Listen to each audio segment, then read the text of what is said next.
دا قاریان دا علما چې کوم دی ګوره دا د قرآن او د دین او د اسلام لپاره ډېر زیات چې کوم دی تکالیف سخت تېروي. یقین وکړه هغه ورځ باندې یو ملګري لا په ختم کې 100,000 روپۍ میلاو شوي وي.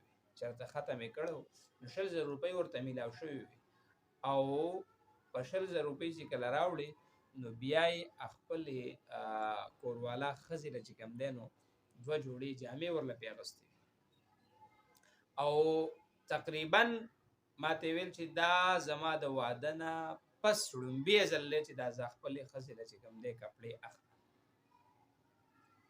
دا ړومبی ځل دی چې زه هغې له کپړې اخلم. تقریبا 4-5 کاله پس دا ړومبی ځل دی چې ما ته ختم کې پیسې میلاو شوي زه هغې له کپړې اخلم. حالانکې چې کوم دی د دې نه مخکې ما هغې له کپړې نه دي کړې ځکه چې هغې زما حالت لیدل، هغې زما جیب لیدو، هغې زما لاس لیده. ما نه مطالبه نه ده کړې چې ته ما له اختر له کپړې وکړه یا چې کوم دی غم ښادۍ له ما له کپړې وکړه او دا نه چې هغې نه دي اغوستي، هغې له به کول یا رور به ورله کول یا پلار ورله کول یا بل چا ورله کول.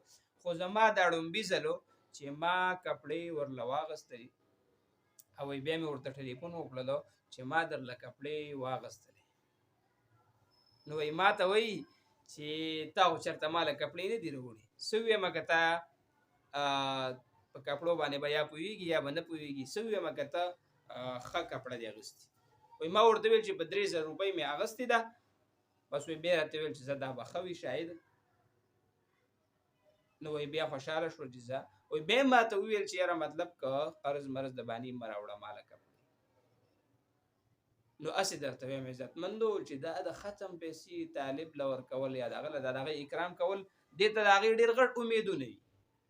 د هغې ورته چې کوم دی ډېر دا نه چې د قاري او د مولایي صاحب او د حافظ صاحب ښځه چې کوم دی به یا بغیر د لباسه ګرځي یا به چې کوم دی د هغې ښه لباس نه وي. الحمدلله بهترینه مچوي، الحمدلله ښه م وله ورکوي الله.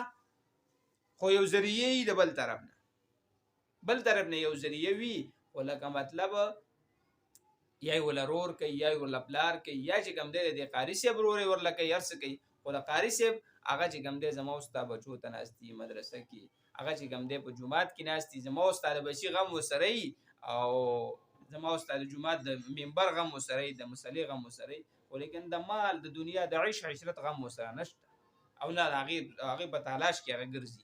ځکه که هغې په تالاش کې هغه ګرځېده خو دا ځواني وه او دا صحت یې دا به هم تللی بهر دوبۍ او یو بهر ملکونو ته به تللی خپلې پیسې به یې ګټلې مزدوري به یې کولې. خو د هغه مقصد دا نه دی. هغه چې کوم دی دا منبر دا د رسول الله مبارک دا وراثت دا خو هغه خلکو ته نشي پرېښودی چې کم خلک د دې اهل دی، کم خلک دا نشي سنبالولی. ته اوس نانفړه سړی غیر سنت سړی څنګه منبر ته راولې ته هغه پسې منځونه کوه یا هغه منبر ته وخېږه ته د هغه نه چې کوم دی د صحیح او د شرعي خبرې مطالبه کوه. نو دا خو نشي کولی. نو دا کار د عالم او د طالب دی. نو چې کار د عالم او د طالب دی نو دا سپارښتۍ خو له الله ورکه په دې مسند باندې الله کېنولو. خو زما او ستا خو څه د اکرام عوض جوړېږي چې په ده باندې څه اکرام وله وکړو که نه. نور خو چې کوم دی اجر چې چا منتخب کړی دی او چا دې مسند ته راوستی دی الله به اجر ورکوي، بدله به هم هغه ورکوي، هر څه به هغه ورکوي. خو زما او ستا چې کوم اکرام دی د دیو خیر ساتل دي، د دیو معاشرې ته مونږ ګورو، د دیو چې کوم دی لباس ته ګورو، دا ورله کول پکار دي. نو دا بعضې خلک وایي میټایي خوړل جایز دی او دا نه دي. دا څه ټیک دي چې اکرام د چا وکړي د عالم ته طالب اکرام کول چې کوم دی د الله سره ښه ده. الله له قرض ورکول دي او الله له چې چا قرض ورکړو د هغې خو احسنې بدلي دي.